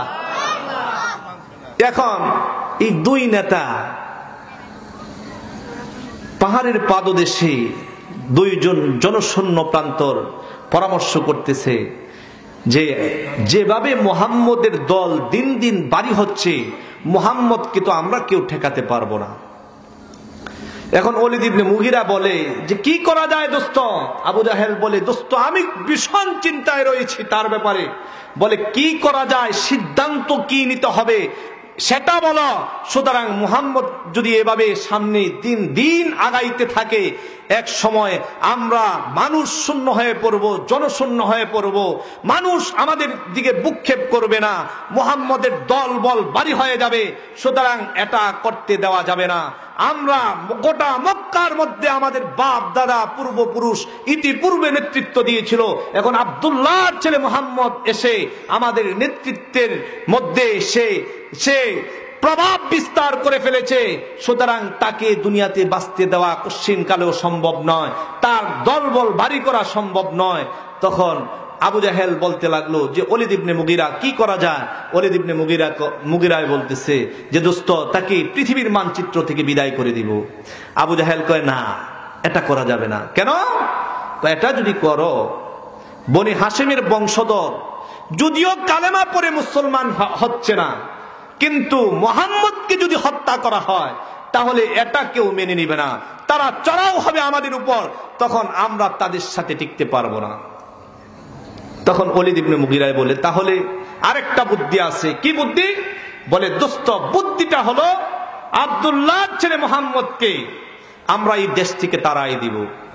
আবু জাহেল, সে তো আবুল হাকাম ছিল, অনেক জ্ঞানের অধিকারী ছিল, কিন্তু শয়তানি বুদ্ধি তার বড়া ছিল। এজন্য আল্লাহ তাকে উপাধি দিয়ে দিলেন আবুল হাকাম, না তার নাম আবু জাহেল, মূর্খের পিতা। বন্ধুরা আমার, শেষ পর্যন্ত আবু জাহেল বলতে লাগলো, ও দোস্ত, তোমার আক্কল জ্ঞান মনে হয় কিছুই জ্বালায় নাই।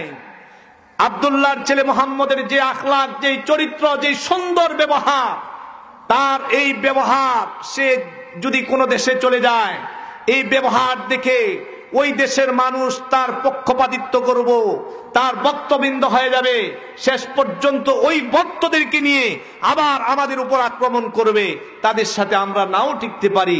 সুতরাং এটাও করা যায় না। এখন ওলীদ ইবনে মুগীরা বলতেছে, দোস্ত, কি করা যায়? সিদ্ধান্ত কি? বলে, দোস্ত, সিদ্ধান্ত আরেকটা আছে। আবু জাহেল বলে, বুইরা মুকরুম শয়তানটায় আবু জাহেল বলতেছে, আরেকটা সিদ্ধান্ত আমার কাছে আছে।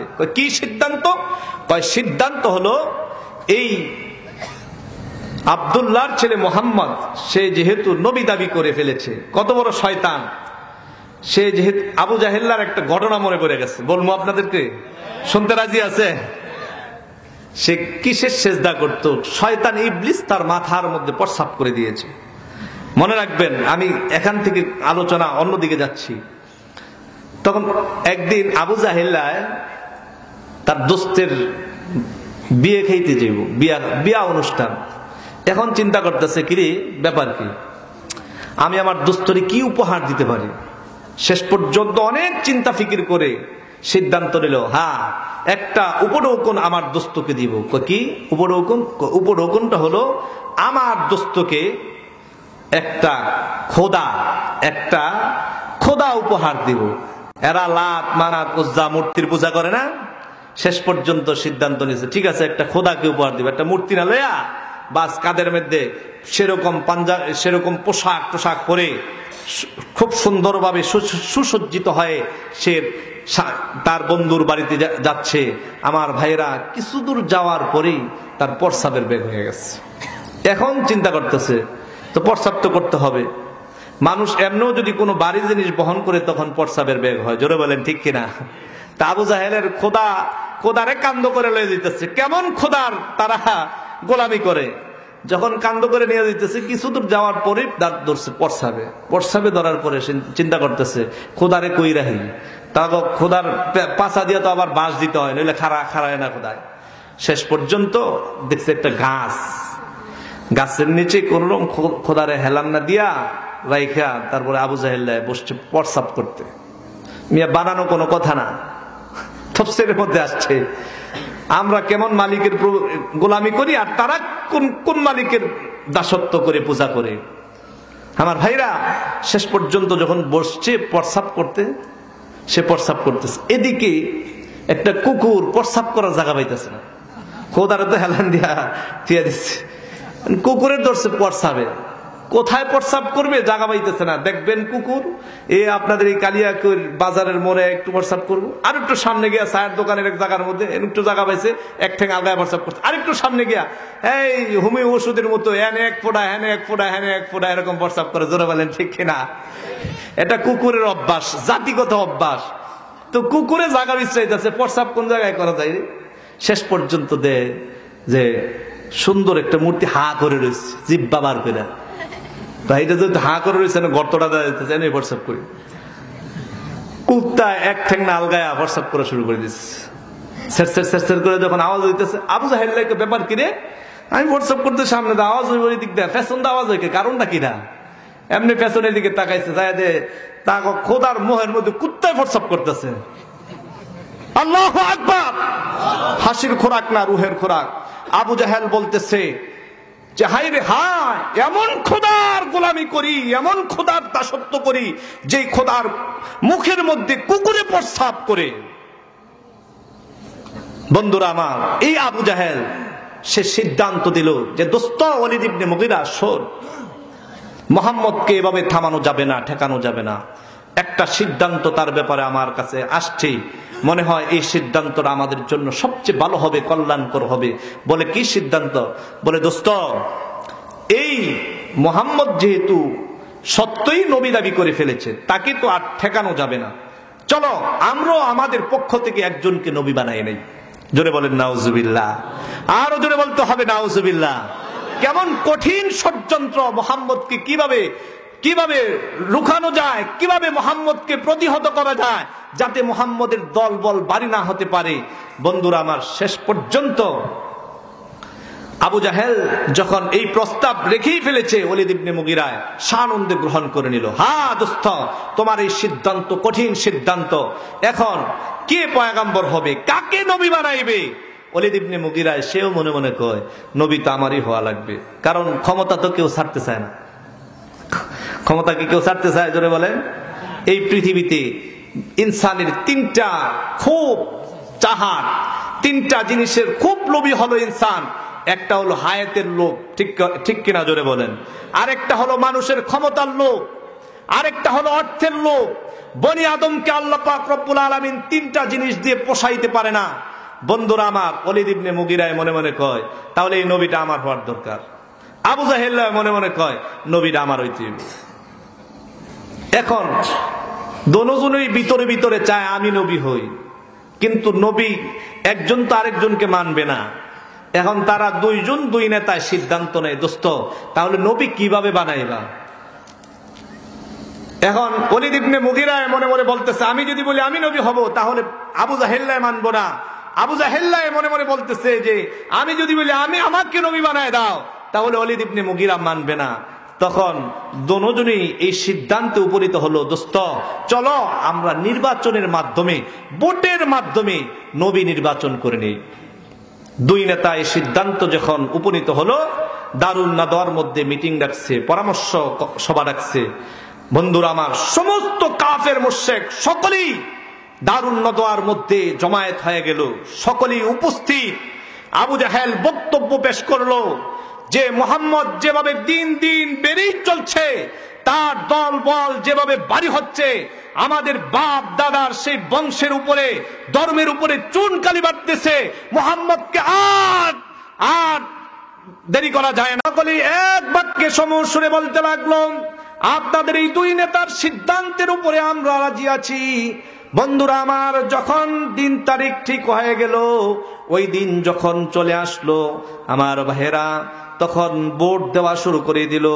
সারাদিন ভোট হলো। রাত্র যখন সন্ধ্যা যখন হয়ে গেল, রাত্র যখন হয়ে গেল, ভোটাভুটি শেষ। নবী একজন নির্বাচিত হয়ে গেছে। ভোট গণে দেখে ওয়ালিদ ইবনে মুগীরা বিপুল পরিমাণ ভোট বেশি পেয়ে কাফেরদের মধ্য থেকে নবী হিসাবে নির্বাচিত হয়ে গেছে। বন্ধুরা আমার, আপনার আমার পয়গম্বর বিশ্বনবী মুহাম্মদুর রাসূলুল্লাহ সাল্লাল্লাহু আলাইহি সাল্লামের মনটা খারাপ হয়ে গেছে। আরে উহুদের ময়দানের মধ্যে তারা আমার দান মোবারক শহীদ করে দিল। তায়েফের ময়দানে আমার গোটা শরীর থেকে রক্ত প্রবাহিত করলো। আর তাদের কারণে আমি খন্দকের যুদ্ধে পেটে পাথর বেঁধেছিলাম। 2 দিন 3 দিন পর্যন্ত না খেয়ে ইসলামের কাজ করেছি। তারা আমার সাহাবীদের সাথে জুলুম নির্যাতন করেছে, আমার সাহাবীদেরকে মারধর করেছে, প্রহার করেছে। আমার সাহাবীদের কাছে খাবার দাবার বেচা কেনা মুআমালাত মুআশারাত সব কিছু বন্ধ করে দিয়েছে। এত ষড়যন্ত্র আবার আমি নবী মুহাম্মদুর রাসূলুল্লাহর নবুয়তি নিয়ে তারা ষড়যন্ত্রে মেতে উঠেছে। তারা তাদের পক্ষ থেকে একজনকে নবী হিসাবে বানায় নিয়েছে। মুহাম্মদুর রাসূলুল্লাহর মনটা খারাপ হয়ে গেছে। আল্লাহ পাক রব্বুল আলামিন আরশে আজিম থেকে জিবরাইল আমিন ফেরেশতাকে দিয়ে সূরা কলামের 11 নম্বর আয়াত থেকে 13 নম্বর আয়াত পর্যন্ত নাজিল করে দিলেন। হাম্মাজিম মাশশাইম বিনামিম মান্নাইল লিল খায়রি মুতাদিন আসিম উতুল্লিম বা'দা যালিকা জানিম। আল্লাহ পাক রব্বুল আলামিন পয়গম্বরকে জানাই দিলেন, হে পয়গম্বর, যে অধিক শপথ করে লাঞ্ছিত, সীমালঙ্ঘনকারী, পাপিষ্ঠ, সৎ কাজে বাধা দান করে, এতিমের মাল হরণ করে খায়, কুখ্যাত দারক সন্তান, এই হারাম দাদাকে আমি আল্লাহ নবী বানাই নাই। রাসূলের উপরে আয়াতগুলো নাযিল হয়ে গেল। আল্লাহ পাক ওলীদ ইবনে মুগীরাকে 10টা গালি দিয়েছেন। রাসূল সাল্লাল্লাহু আলাইহি সাল্লাম যখন এই আয়াতগুলো পড়লেন, সাহাবায়ে কেরাম এই আয়াতগুলো লিখে বাইতুল্লাহর দরজার সামনে টানাই দিলেন। সমস্ত কাফেরগণ সকলেই আয়াতগুলো পড়ে তারা তর্জমা বুঝতেন, অর্থ বুঝতেন যে আরে আমরা যাকে নবী বানাইছি মুহাম্মদ আমাদের নবীর ব্যাপারে 10টা গালি দিয়েছেন। সে নাকি কথায় কথায় মিথ্যা কথা বলে, শপথ করে, লাঞ্ছিত, সৎ কাজে বাধা দান করে, সীমালঙ্ঘনকারী, পাপিষ্ঠ, এতিমের মাল হরণ করে খায়, কুখ্যাত জারক সন্তান, এ হারামজাদাকে নাকি তা মুহাম্মদ নবী বানায় নাই, তার খোদায় নাকি নবী বানায় নাই। বন্ধুরা আমার, এই কথাগুলো যখন শেষ পর্যন্ত ওলীদ ইবনে মুগীরার কানে পৌঁছে গেল, ওলীদ ইবনে মুগীরা সেও শিক্ষিত মানুষ ছিল, তার ব্রেন ছিল, সে তখন চিন্তা করতে লাগলো, আহারে মুহাম্মদ আমার ব্যাপারে যে 10টা কথা বলেছেন, 10টা কথার মধ্যে 9টা কথাই তো দেখা যায় আমার মধ্যে বিদ্যমান রয়েছে। এই কথাগুলো আমার মধ্যে রয়েছে। আমি লাঞ্ছিত, আমি কথায় কথায় মিথ্যা কথা বলি, আমি সৎ কাজে বাধা দান করি, সীমা লঙ্ঘনকারী, আমি পাপিষ্ঠ, আমি এতিমের মাল হরণ করে খাই, আমি কুখ্যাত। শেষ পর্যন্ত একটা কথা যে বলেছে, 9টা কথার মধ্যে একটা কথার জবাব আমি পাচ্ছি না। 9টা গুণিত সিফত তো আমার মধ্যে রয়েছে। সুতরাং আরেকটা লাস্ট কথা যে বলেছে আমি নাকি জারক সন্তান, আমি নাকি হারামজাদা, এটা ওলীদ ইবনে মুগীরা মানতে পারতেছে না। বন্ধুরা আমার, তাফসীরের কিতাব প্রমাণ করে ওলীদ ইবনে মুগীরা তখন দৌড়ে বাড়িতে চলে গেলেন। খাটের নিচ থেকে লম্বা তরবারিটা বের করে তার মায়ের কাছে চলে গেলেন। তরবারিটা বের করে মার মাথার উপরে ধরলেন আর চিৎকার দিয়ে বলতে লাগলেন, মা গো। তার মা ছিল অতিশয় বৃদ্ধ মানুষ, সাদা চুল, একেবারে জীর্ণ শীর্ণ বৃদ্ধ মানুষ। কাঁপতে কাঁপতে বলতে শুরু করলো, বাবা ব্যাপার কি, তুমি এত রাগ কেন আমার প্রতি? তখন ওলীদ ইবনে মুগীরা বলতে লাগলো, মা, আব্দুল্লাহর ছেলে মুহাম্মদ আমাকে 10টা গালি দিয়েছে। 10টা গালির মধ্য থেকে 9টা গালির সিফাত আমার মধ্যে রয়েছে। আরেকটা শেষ কথা বলেছে আমি নাকি জারক সন্তান। 10 নম্বর গালিটা, মাগো আমি জানতে চাই আমি আসলে জারক সন্তান কিনা। মা শুনে রাখো, আজকে যদি তুমি আমার সাথে একটা সত্য কথা বলো, তাহলে আমার তরবারি থেকে তোমাকে রেহাই দিয়ে দিব। ও মা, আর যদি আমার সাথে মিথ্যার কোনো প্রশ্রয় নেও গো মা, এই তরবারি দ্বারা তোমার কল্লাকে দুখণ্ডিত করে দিব। বন্ধুরা আমার, ওলীদ ইবনে মুগীরার মা তখন কাঁপতে কাঁপতে বলতে শুরু করলো, বাবা, আব্দুল্লাহর ছেলে মুহাম্মদ সে যে আল্লাহর পক্ষ থেকে প্রেরিত রাসূল, এতে কোনো সন্দেহ নাই। বাবা শুনে রাখো, আব্দুল্লাহর ছেলে মুহাম্মদ তোমার ব্যাপারে যে 10 নম্বর গালিটা দিয়েছে, তুমি নাকি জারক সন্তান, অবৈধ সন্তান, হারামজাদা, তা সত্যই বাবা, তোমার বাবা ছিল বন্দা, তোমার বাবার তুমি জানো অনেক সম্পদ রয়েছে। তৎকালীন সময়ে ওলীদ ইবনে মুগীরা বাবা অনেক কোটিপতি ছিল, বিত্তশালী ছিল। আর ওই সময়ের অবস্থান ছিল, যদি কোনো মানুষের গর্ভে কোনো সন্তান ধারণ না করে সন্তান না হয়, তাহলে তাদের ইন্তেকালের পর সমস্ত সম্পদগুলো সরকারি গভর্নমেন্টের কাছে চলে যাবে। সরকার সমস্ত দেশের মানুষের মাঝে সম্পদগুলোকে বন্টন করে দিবে। বন্ধুরা আমার, ওলীদ ইবনে মুগীরার মা তখন মনে মনে ভাবতে লাগলো, যারে আমার স্বামীর মাধ্যমে তো আমার পেটে কোনো সন্তানের আশা করা যায় না। তোমার বাবা ছিল বাবা আটকুরা, তোমার বাবার মাধ্যমে পৃথিবীতে আমি সন্তানের আশা করতে পারি না। সুতরাং তোমার বাবা পৃথিবীর দিক দিগন্তে ছুটে যেত, বিভিন্ন দেশে ব্যবসা করত। ব্যবসার কাজে এক এক সময়ে যখন যেত কয়েক মাস লেগে যেত। আমাদের বাড়িতে একজন চাকর ছিল, ওই চাকরের সাথে সেই সুযোগে আমি জেনা করেছিলাম। আর ওই জেনার ফসল হলা তুমি ওলীদ ইবনে মুগীরা। ও বাবা ওলীদ ইবনে মুগীরা, শোনো, আব্দুল্লাহ ছেলে মুহাম্মদ তোমার ব্যাপারে যে 10 নম্বর কথাটা বলেছেন, তুমি জারক সন্তান, হারাম সন্তান, হারামজাদা, তা 100% ঠিক, এতে কোনো সন্দেহ নাই। সুতরাং আমাদের ইন্তেকালের পরে আমাদের সমস্ত সম্পদগুলো আরবের মানুষরা বন্টন করে নিয়ে যাবে, এটা আমি মেনে নিতে পারি নাই।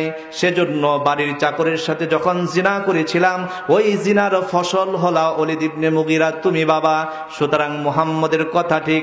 বন্ধুরা আমার, আল্লাহ পাক রব্বুল আলামিন এই যে কোরআনে কারিমের মধ্যে আয়াত নাজিল করে জানাই দিলেন, মুহাম্মদুর রাসূলুল্লাহর ব্যাপারে যারাই কুৎসা রচনা করবে, যারাই রাসূলকে নিয়ে বাজে মন্তব্য করবে, কটাক্ষ করবে, আল্লাহ পাকের এই কোরআনে কারিমের আয়াত দ্বারা প্রমাণিত হয়, তারা খোঁজ নিলে দেখা যাবে তারা হারাম জাদা, অবৈধ জারক সন্তান। জোরে বলেন ঠিক কিনা? বন্ধুরা আমার, কোরআনে কারিমের এই আয়াত আজকে আমাদের সামনে সুস্পষ্ট করে দিয়েছে, যারা মুহাম্মদকে নিয়ে কটাক্ষ করবে, মুহাম্মদুর রাসূলুল্লাহ সাল্লাল্লাহু আলাইহি সাল্লামকে নিয়ে বাজে মন্তব্য করবে, রাসূলকে নিয়ে কুৎসা রচনা করবে, আজকের এই আয়াত থেকে প্রমাণিত হয়ে গেল, খোঁজ দিলে দেখা যাবে তারা জারক সন্তান, হারাম সন্তান, তাদের পিতার কোনো পরিচয় নাই। জোরে বলেন ঠিক কিনা? আমার ভাইরা, আজকের এই জনসমুদ্র থেকে একটা কথা স্পষ্ট করে বলে দিতে চাই, ও মুসলমান, আমরা কলিজাকে যেমন পছন্দ করি, আমরা আমাদের চোখের মনিকে যেমন পছন্দ করি, আমরা দুনিয়াতে বেঁচে থাকাকে যেমন পছন্দ করি, ঠিক তেমনি কোরআন সুন্নাহ ও আল্লাহর রাসূলকে আমরা তদ্রূপ পছন্দ করি, ভালোবাসি। জোরে বলেন ঠিক কিনা? শুধু আবেগে লাফালে চলবে না। আমরা গোলামি কোন ব্যক্তির করি না, আমরা গোলামি করি একমাত্র কার? আরো চিৎকার দিয়ে বলতে হবে কার? এই বাংলায় যারা এই রাসূলকে নিয়ে কটাক্ষ করবে, যারা এই রাসূলকে নিয়ে বাজে মন্তব্য করবে, তাদেরকে, ওই জানোয়ার গুলাকে তাদের বুক পর্যন্ত গেলে পাথর মেরে মেরে ওদেরকে শেষ করে ওদের লাশ কুকুর দিয়ে খাওয়ানো উচিত। জোরে বলেন ঠিক কিনা? এতে আপনারা একমত? জোরে বলেন একমত কিনা? এই বাংলায় যারা এই রাসূলকে নিয়ে কটাক্ষ করবে, আমার দ্বীনের পয়গম্বরকে নিয়ে কটাক্ষ করবে, মুহাম্মদুর রাসূলুল্লাহ সাল্লাল্লাহু আলাইহি সাল্লামকে নিয়ে কুৎসা রচনা করবে, ওই জানোয়ারকে আমি সন্ত্রাসী, আমি যুদ্ধাপরাধী, আমি মানবতা বিরোধী, আমি জঙ্গি, যাই হই না কেন, ওই জানোয়ারকে বাংলার জমিনে থাকতে দেওয়া যাবে না, যাবে না। কেন? দল যার যার নিজের, কিন্তু রাসূল সকলের। জোরে বলেন ঠিক কিনা? আজকের এই ইতিহাস থেকে প্রমাণ হয়ে গেল, যারা রাসূলকে নিয়ে কটাক্ষ করবে, বাজে মন্তব্য করবে, রাসূলের চরিত্রের মধ্যে, আখলাকের মধ্যে কলঙ্কের দাগ লাগাতে চায়, তারা জারক সন্তান, তারা হারামজাদা, তারা আল্লাহর লানতের পাত্র। জোরে বলেন ঠিক কিনা? আল্লাহ পাক রব্বুল আলামিন যে কথাগুলো বললাম, আখিরি জামানার পয়গম্বর বিশ্বনবী মুহাম্মদুর রাসূলুল্লাহ সাল্লাল্লাহু আলাইহি সাল্লামের শান, মর্যাদা আর তার সম্মান, যে কথাগুলো বললাম, আল্লাহ পাক আমাদের সকলকে এর উপর আমল করার তৌফিক দান করুক। সকলেই বলি আমিন। আমার ভাইরা, আর আলোচনা দীর্ঘায়িত করলাম না, এখানেই শেষ করে দিলাম। এখনই দোয়া হবে, মোনাজাত হবে।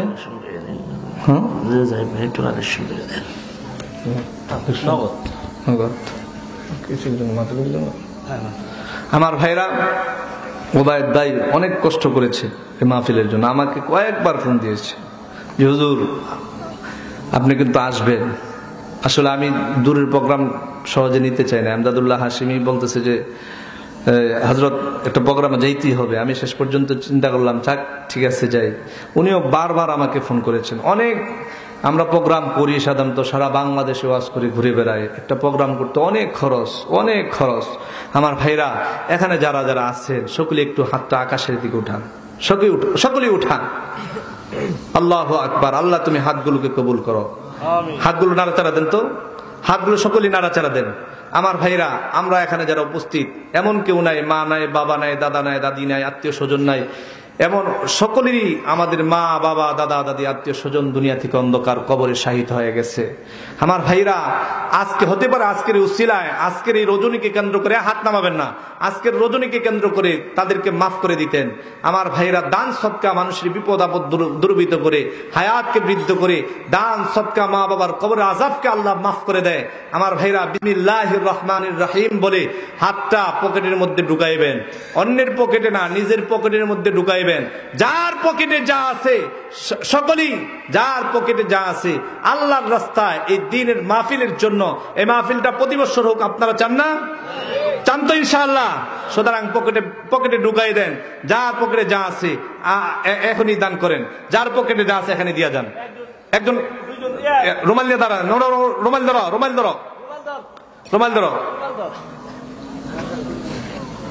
আমার ভাইরা, দান করলে কখনো মাল কমে না।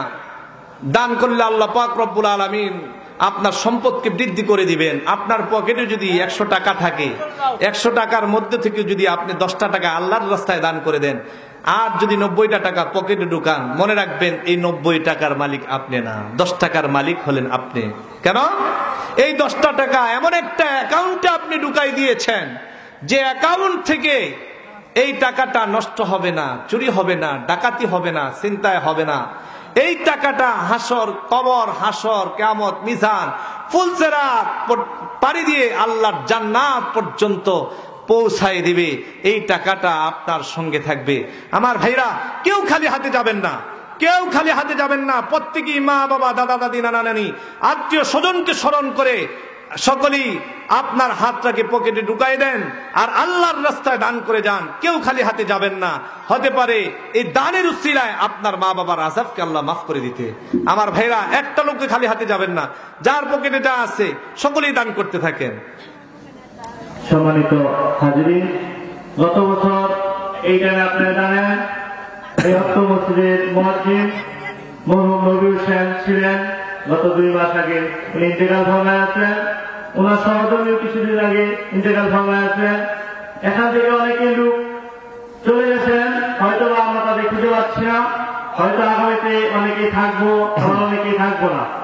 এই উসিলা করে ওই মরহুম নবী হোসেন সাহেব ও তার সহধর্মী জন্য দোয়া করবো। এখানে যারা আছেন আমরা সকলকে জিজ্ঞাসা করবো, এর জন্য দোয়া করবো। হুজুর গুরুত্বপূর্ণ বয়ান পেশ করেছেন। আসলে আমরা যতটুকু তাকে সম্মান করা দরকার করতে পারি না, একটা সামান্য একটু গন্ডগোল হয়েছে, আপনারা হয়তো অনেকে জানেন না। একটা সামান্য হলে ওটা অনেক বড় গন্ডগোল হয়ে গেছে। আমি এখন বললাম না, আসলে রাস্তায় একটা অনেক বড় গন্ডগোল হয়ে গেছে। ঠিক আছে, এর জন্য অনেক মানুষ ফেলে গেছে। ঠিক আছে, তাহলে এখন দোয়া হবে, আখিরি মুনাজাত হবে। মা বোনেরা যারা পর্দার আড়ালে দাঁড়িয়ে আছেন, আপনারা দোয়া করবেন। এখন হুজুর দোয়া করবেন। সকলে দুরূদ শরীফ পড়ি। আল্লাহুম্মা সাল্লি আলা মুহাম্মাদিন ওয়া আলা আলি মুহাম্মাদ কামা সাল্লাইতা আলা ইব্রাহিম ওয়া আলা আলি ইব্রাহিম ইন্নাকা হামিদুম মাজিদ। اللهم بارك على محمد وعلى آل محمد كما باركت على إبراهيم وعلى آل إبراهيم إنك حميد مجيد. اللهم آمين. ربنا ظلمنا أنفسنا وإن لم تغفر لنا وترحمنا لنكونن من الخاسرين.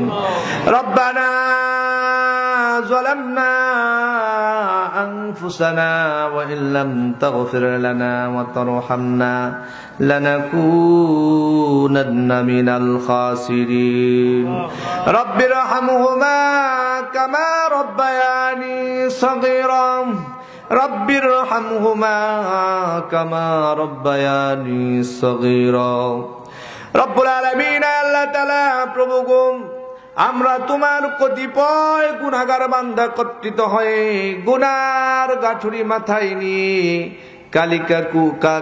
কালিকাপুর আয় আল্লাহ এক জমিনের মধ্যে দীর্ঘ সময় পর্যন্ত কোরআন ও হাদিসের আলোচনা করা হলে রে মাবুদ আয় আল্লাহ প্রভু গো ইহার হাদিয়া গুলো লক্ষ কোটি গুণ বৃদ্ধি করে আকায় নাম তাজেদারে মদিনা সরকারে দো আলম উম্মতের কান্ডারি বিশ্বনবী মুহাম্মদুর রাসূলুল্লাহ সাল্লাল্লাহু আলাইহি সাল্লামের রওজা মুবারকে পৌঁছায় দাও রব্বুল আলামিন বাবা আদম আলাইহিস সালাম থেকে নিয়ে মোনাজাত পর্যন্ত যত পীর পয়গম্বর পীর মুর্শিদ ওলি আল্লাহ পীর গাউস কুতুব দুনিয়ার জমিন চির অন্ধকার কবরে শায়িত আয় আল্লাহ মেহেরবানি করে তাদের আর পরিবার সবগুলো পৌঁছায় দাও জানি না রে মাবুদ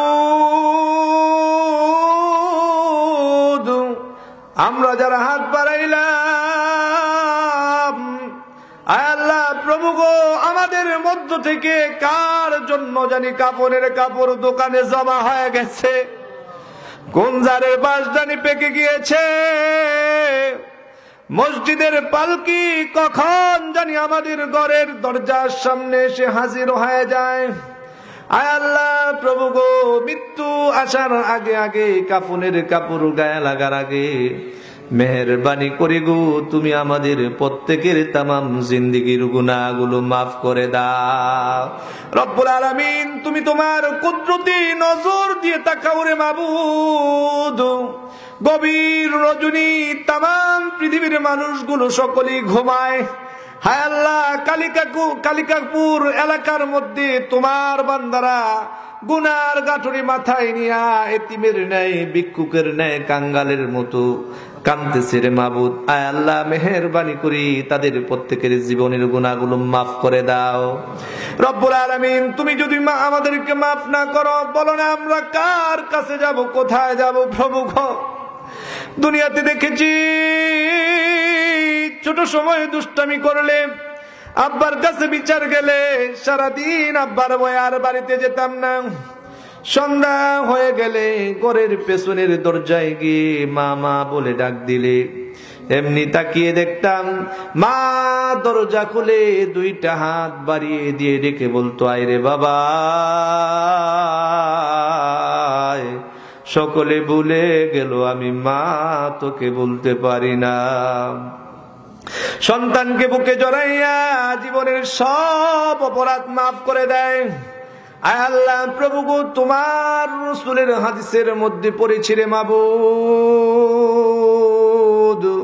মার চাইতে লক্ষ কোটি কোটি গুণ বেশি দয়ালু তুমি আয় আল্লাহ তুমি আমাদের গুনার দিকে না তাকাইয়া তোমার রহমতের দিকে তাকাইয়া আমাদের প্রত্যেকের তামাম জিন্দেগীর গুনাহগুলো মাফ করে দাও রব্বুল আলামিন আল্লাহ তাআলা প্রভু গো এই এলাকার যত মায়ের মুর্দাগান অন্ধকার কবরে শায়িত আছেন আয় আল্লাহ প্রত্যেককে তুমি মাফ করে দাও আয় আল্লাহ প্রত্যেকের কবর গুলাকে তুমি কিয়ামত পর্যন্ত জান্নাতুল ফেরদাউসের সাথে কালেকশন করে দাও রাসূলের রওজা তাহারের সাথে কালেকশন করে দাও আয় আল্লাহ প্রভু গো মরহুম আব্দুল মতিন মুন্সি সাহেবের কবরকে তুমি জান্নাতের আলা মাকাম দান করো জান্নাতুল ফেরদাউস নসিব করে দাও আল্লাহ প্রভু গো আমরা যারা হাত বাড়াইলাম রে মাবুদ আমাদের যাদের মা নাই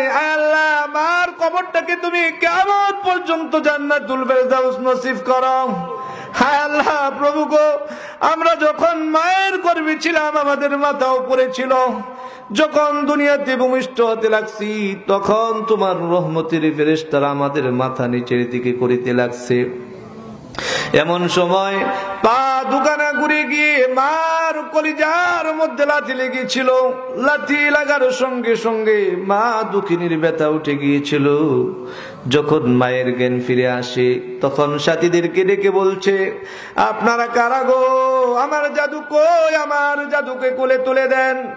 তখন সাথীরা বলছে, যার জন্য রক্ত দিয়েছ, যার জন্য জ্ঞান হারিয়েছ, কি কারণে আবার তাকে কোলে নিতে চাও? তখন মা সাথীদেরকে ডেকে বলেছিল, আপনারা বুঝবেন না গো, যার জন্য রক্ত দিলাম, যার জন্য জ্ঞান হারালাম, তার চেহারা মুবারকটুকু দেখে আমার 10 মাস 10 দিনের কষ্ট নিবারণ হয়ে যায়। আয় আল্লাহ প্রভু গো, ওই মা যার দুনিয়ার জমিন চির অন্ধকার কবরে শহীদ রে মাবুদ, আয় আল্লাহ মেহেরবানি করে মার কবরে আযাব দিও না। আল্লাহ মার কবরটাকে তুমি কিয়ামত পর্যন্ত জান্নাতুল ফেরদাউস নসিব করে দাও। হায় আল্লাহ প্রভু গো, আমরা যারা হাত বাড়াইলাম, আমাদের যাদের জনম দুঃখিনী বাবা দুনিয়া থেকে অন্ধকার কবরে শায়িত, হায় আল্লাহ কত কষ্ট করে বাবা আমাদেরকে লালন পালন করেছে। হায় আল্লাহ বাবা না খেয়ে আমাদেরকে খাওয়াইছে, বাবা না পড়ে আমাদেরকে পড়াইছে রে বাবু। আজকে সে বাবা অন্ধকার কবর শায়িত। আল্লাহ আল্লাহ বাবার কবরকে তুমি কিয়ামত পর্যন্ত জান্নাতুল ফেরদাউস নসিব করো।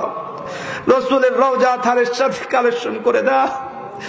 আল্লাহ আমাদের যাদের বাবা নাই, অন্ধকার কবর শায়িত, আল্লাহ আমাদের বাবার কবর গুলাকে তুমি কিয়ামত পর্যন্ত জান্নাতুল ফেরদাউস নসিব করো। আয় আল্লাহ যাদের মা বাবা বেঁচে আছে, নেক হায়াত তয়্যিবা দান করে দাও, তাদের সেবা শুশ্রূষা করার তৌফিক দাও, বাবা মার খেদমত করার তৌফিক দাও। আল্লাহ হায় আল্লাহ আমাদের এই বাংলাদেশে অনেক বন্ড পীরেরা মুসলমানদের ঈমানকে থাবা মেরে নিয়ে যাচ্ছে। আয় আল্লাহ যাদের মা বাবা আছে, হ্যাঁ আল্লাহ মা বাবার বেশি বেশি করে খেদমত করার তৌফিক দাও। আয় আল্লাহ আমাদের সন্তানগুলোকে তুমি নামাজি বানায় দাও, দিনদার বানায় দাও, পরহেজগার বানায় দাও। আয় আল্লাহ আমাদের সকলকে তুমি কবুল করো, দ্বীনের জন্য কবুল করো। আয় আল্লাহ আমাদের সকলের ঘর থেকে সকালবেলা পবিত্র কোরআনের হাকিমের তেলাওয়াত বের করে দাও। আল্লাহ আয় আল্লাহ গুনার কাজ যদি করতে চাই রে মাওলা, গার ধরে ধরে ফিরাই দিও। নেকের কাজ যদি করতে না চায়, গার ধরে ধরে করাই নিও। আয় আল্লাহ প্রভু গো, তোমার রাসূলকে জীবনে অন্তত পক্ষে স্বপ্ন যুগে জিয়ারত করার তৌফিক দাও। আয় আল্লাহ কত রিক্সা চালককে, কত ভ্যান চালককে, কত রাস্তার মুচিকে দিয়া আল্লাহ তোমার রাসূলের রওজা জিয়ারত করাইলা, হজ্জে বাইতুল্লাহ করাইলা রে মাবুদ। গভীর রজনীতে তোমার দরবারে দুখানা হাত তুলে ফরিয়াদ করি রে মাবুদ, জীবনে অন্তত পক্ষে সোনার মক্কা মদিনা জিয়ারত করার তৌফিক দাও। তোমার রাসূলকে স্বপ্ন যুগে জিয়ারত করার তৌফিক দাও। আয় আল্লাহ প্রভু গো, শেষবারের মধ্যে তোমার নিকট আরো একটি দরখাস্ত। প্রভু গো, মরতে হবে এই বিশ্বাস আমাদের সকলেরই আছে, কিন্তু গাড়ির নিচে ফালাইয়া নিষ্পেষিত করে মাইরো না। আয় আল্লাহ প্রভু গো, আগুনে পুরায় মাইরো না, পানিতে ডুবাইয়া মাইরো না রে মাবুদ। আয় আল্লাহ প্যারালাইসিস দিয়ে বিছানায় ফেলে রেখে রেখে মরণ দিও না। আয় আল্লাহ প্রভু গো, যেদিন মরণ দাও গো, জুমার দিনে নামাজের সিজদার মধ্যে মালাকুল মউত আজরাইল পাঠাই দিও। কাবা ঘর তাওয়াফ করা অবস্থায় আজরাইল পাঠাই দিও। আয় আল্লাহ তাহাজ্জুদের নামাজের সিজদারত অবস্থায় আজরাইল পাঠাই দিও। আয় আল্লাহ প্রভু গো, কোরআনে কারিমের তেলাওয়াতরত অবস্থায় আজরাইল পাঠাই দিও। আয় আল্লাহ প্রভু গো, জুমার দিনের নামাজের সিজদার মধ্যে মালাকুল মউত আজরাইল পাঠাই দিও। আয় আল্লাহ আমরা যা কিছু চাইছি আর যা কিছু চাইতে পারি না, সকলকে আমাদের নসিব করো। আয় আল্লাহ প্রভু গো, আয় আল্লাহ মৃত্যুর সময় আমাদের সকলের জবানে জারি করে দিও কালিমে তৈয়্যিবা লা ইলাহা ইল্লাল্লাহু